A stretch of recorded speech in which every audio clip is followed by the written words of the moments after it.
Hello বন্ধুরা, চলে এলাম একটা নতুন ভিডিও নিয়ে। সো তোমাদেরকে আজকে একটা সত্যি কথা বলি, সব মাদের সন্তানের প্রতি চয়েসটা একদম পারফেক্টই রাখে।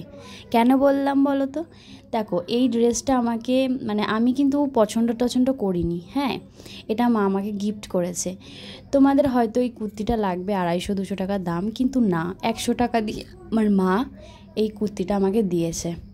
বিশ্বাস করো, আমি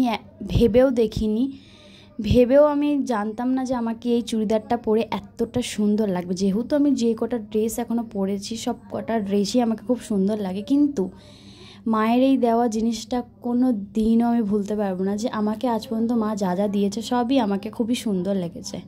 সো যাই হোক, তোমাদের এরকম পরিস্থিতি কার কার ভালো লাগে, মায়ের চুজ করা জিনিস তোমাদেরকে কেমন লাগে সেটা আমাকে কমেন্ট করো। তারপরে দেখো, আমার বাড়িতে এত স্ট্যান্ড আছে, সেলফি স্টিক, এমনি স্টিক, রিং লাইট, কিন্তু সেগুলো আমি কোনো কাজে লাগাতে পারি না। কারণ আমি তো বড় ইউটিউবার না, আমি তো বড় ফেসবুক চালাই না। আমি সামান্য একটা ইউটিউব ভিডিও আপলোড করি, তাতে ভিউজ আছে 70, 85, 1000, জোর 2000 ভিউজ আছে, তার থেকে তার বেশি আসে না। আর ওইদিকে দেখো, বড়মশাই রান্না করে তার কলা ডিম টোস্ট নিয়ে বসে।